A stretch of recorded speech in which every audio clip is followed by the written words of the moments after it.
지난주에는 아모스서 7장 8절서부터 17절에 있는 말씀 가지고 종교인인 제사장과 하나님의 일꾼인 선지자라는 제목으로 말씀을 드렸습니다. 그때 등장한 한상이 있는데 다림줄 한상이다 라는 말씀을 드렸습니다. 원래 다림줄은 건물을 지을 때 세로와 가로, 다시 말하면 수평과 수직을 직각으로 만들기 위해서 사용하는 도구입니다.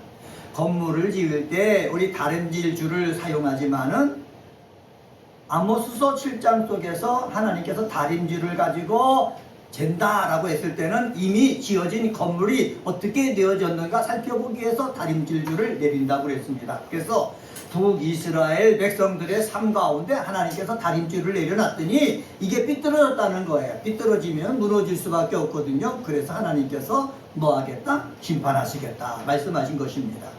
하나님께서 우리 삶 속에도 어떻게 해요? 다림줄을 내려놓으십니다. 그래서 수평과 수직을 이루게 하십니다.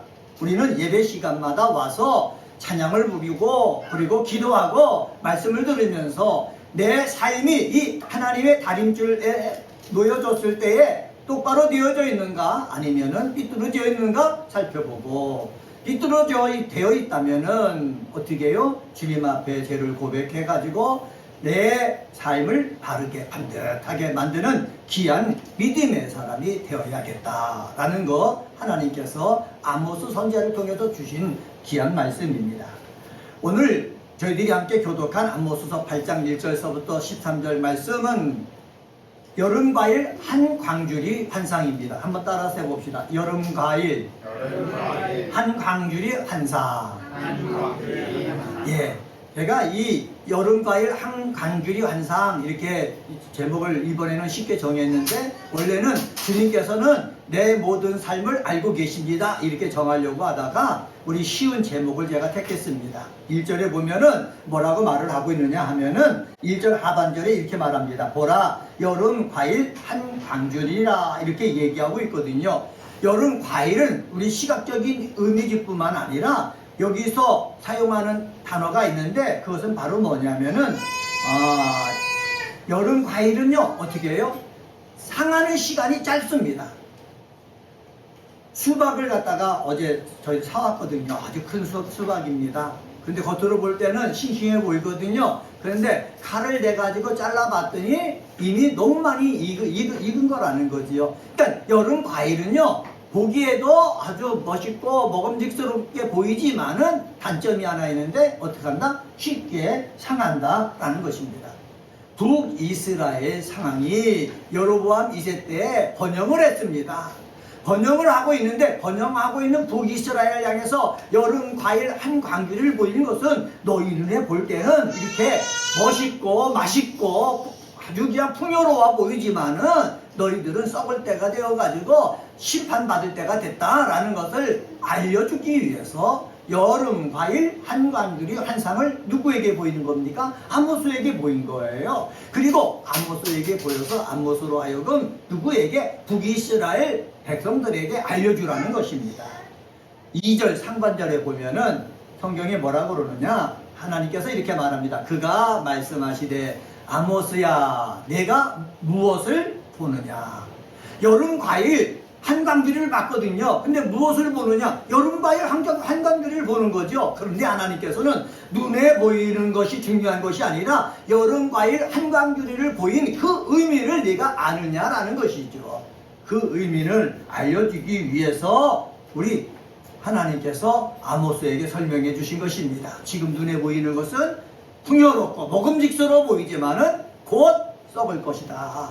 다시 말하면은 심판받을 것이다. 이 말씀을 전해주는 거예요. 그리고 이 말씀을 누구에게 또 전해주라고요? 이스라엘 백성들에게 전해주라라는 것입니다. 이 북이스라엘은 겉으로 볼 때는 좋아 보이지만은 썩어가지고 심판받을 때가 됐다. 우리가 살고 있는 세대는 어떻습니까? 우리가 북쪽에 유럽 쪽에 보면은 우크라이나와 러시아가 전쟁을 일으켰습니다. 전쟁이 곧 끝날 것 같지 않지만은 1년, 2년 지나고 지금도 계속되고 있습니다. 또 내려와서 중동에 보면은 이스라엘과 하마스가 전쟁을 벌이고 있지요. 근데 그뿐만 아니라 이란과까지 연결돼서 이란과 전쟁을 벌이고 있고 또 예멘과 전쟁을 벌이고 있습니다. 이렇게 전쟁의 소문이 끊이지 않고 일어나고 있습니다. 이 전쟁이 또 올라올 겁니다. 중국과 대만의 문제가 있죠. 또 우리나라 쪽으로 올라오면은 북한과 우리 한국의 문제가 있습니다. 언제 전쟁이 발발할지 모르는 그 상황이거든요. 전쟁의 소문만 있습니까? 아니에요. 일본을 보면은 지진의 소문이 있어요. 일본에 곧 대지진이 오면은 수많은 사람이 죽을 것이다. 그래서 지금도 지진이 일어나가지고 일본 사람들이 많이 돈다는 거예요. 다 이것은 무엇입니까? 하나님이 주님이 다시 이 땅에 오실 때가 되었음을 알려주는 징조다라고 예수님이 이 땅에 오셨을 때 우리에게 말씀해 주신 것이거든요. 이러한 징조를 우리는 받아가지고 어떻게 되겠습니까? 우리의 믿음을 바르게 할 수 있는 그러한 지혜로운 그리스도인이 되어야 됩니다. 이러한 소망을 가지고 오늘은 여름과일 한광귤이 환상이 주는 교훈 이렇게 정하고 하나님 주신 말씀 받도록 하겠습니다. 여름과일 한광귤이가 주는 교훈 첫 번째는 무엇이냐? 3절서부터 6절을 통해서 찾아볼 수가 있는데 하나님이 경고하시면 겸손하게 회개해야 된다는 것입니다. 한번 따라서 해봅시다. 하나님이 경고하시면 겸손하게 회개해라. 하나님이 경고하시잖아요. 그럴 때 회개하는 게 겸손이라는 거예요. 하나님이 말씀을 통해서 우리에게 경고하십니다. 저도 성경을 읽으면서 네가 목사지만 네가 잘못했지 않느냐? 하나님이 제 마음에 찔림을 줘요. 그럴 때는 어떻게 됩니까? 내가 무릎을 꿇고 하나님 내가 잘못했습니다. 잘못한 것을 내가 하나님 앞에 시인합니다. 이게 겸손이라는 거예요. 자기가 죄를 지었으면서 하나님이 찔림을 줬는데도 나는 떳떳합니다. 겉으로 아무 일 안 한 것처럼 하는 거 그건 교만이라는 거예요. 은혜가 꼽히는 교회에 나와서 저와 함께 하나님 앞에 예배드리고 믿음 생활하는 사랑하는 성도들은 말씀을 듣다가 마음에 찔림이 오면은 무릎을 꿇고 겸손하게 회개할 줄 아는 그리스도인들 되시기를 주의 이름으로 간절히 축원합니다.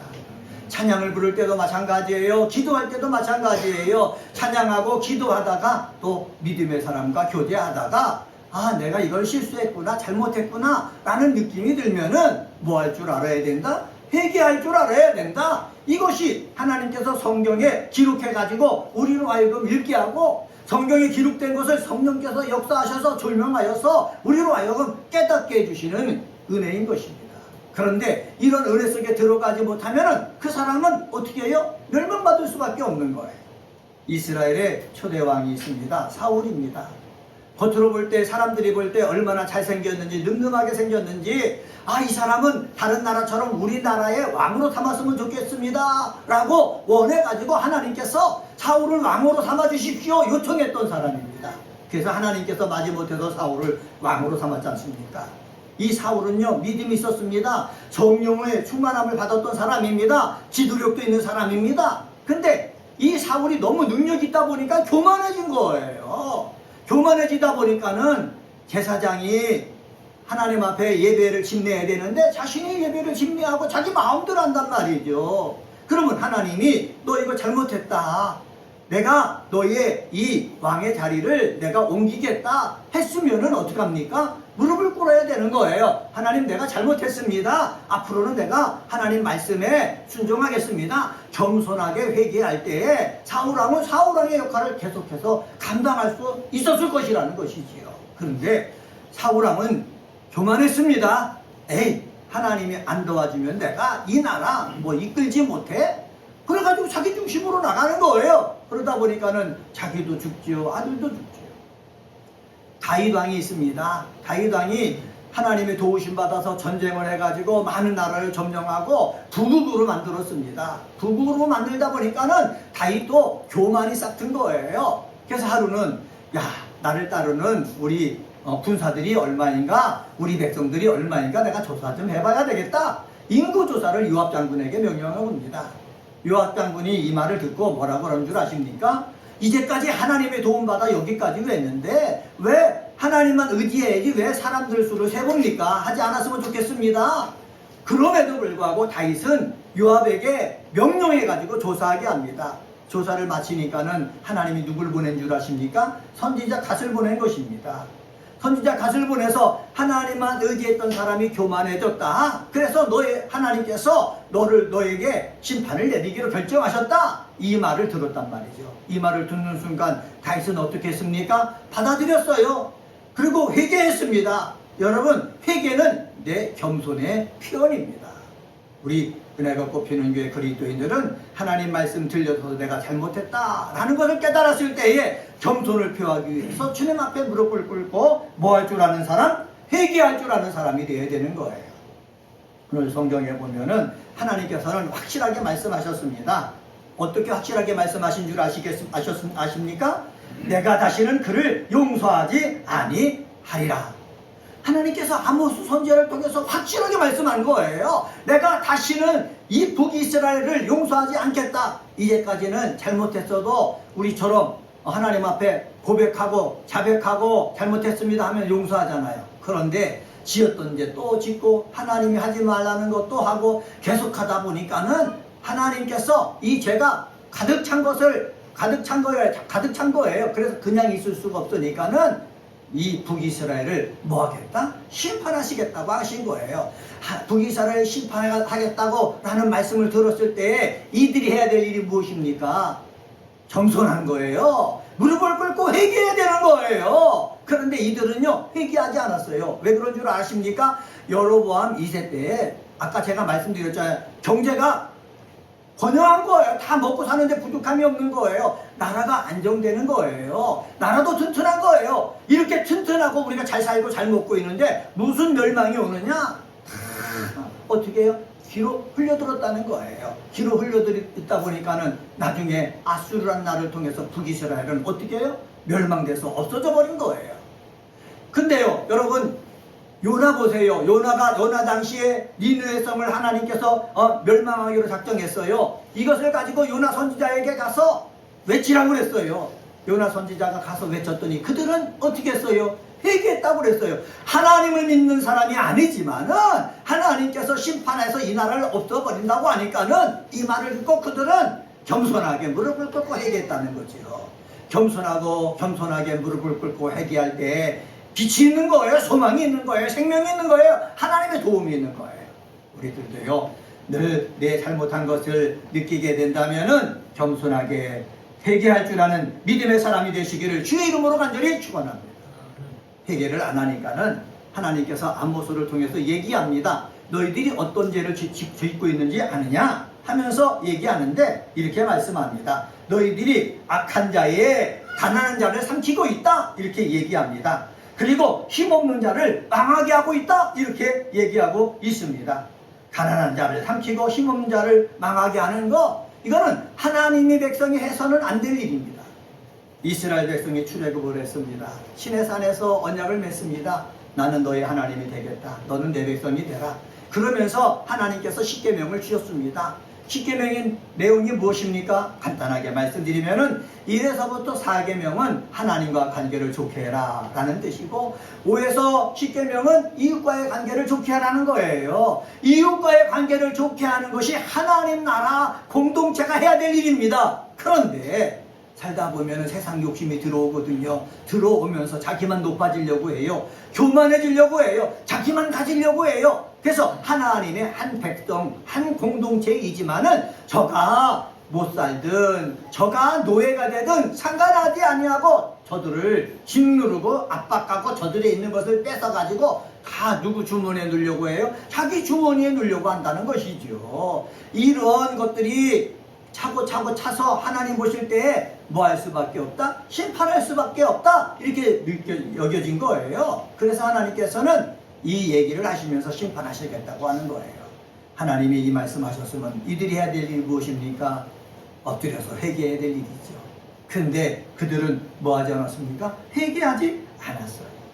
우리 은혜가 꽃피는 교회 사랑하는 그리스도인들, 또 저도 하나님 말씀을 읽고 또 찬양하고 기도할 때 잘못한 것들이 생각나거든, 깨달아지거든. 그냥 그거 무시하지 말고, 에이 나는 그런 일 하지 않았어, 그렇게 하지 말고 무릎을 꿇고 회개해서 하나님이 주시는 그 은혜 속에 계속 거할 수 있는 믿음의 사람 되시기를 주의 이름으로 간절히 축원합니다. 두 번째로요. 7절서부터 10절을 통해서 하나님께서 말씀하시고 있습니다. 그것은 바로 뭐냐? 하나님의 심판은 확실하게 하신다는 거예요. 한번 따라서 해봅시다. 하나님의 심판은 확실하게 하신다. 하나님은 말로만 심판하신다는 것이 아니에요. 하나님이 심판할 때는 어떻게 하게 하신다? 확실하게 하신다는 거예요. 창세기에 보면 노아 시대 있지 않습니까? 노아 시대에 죄가 관영했습니다.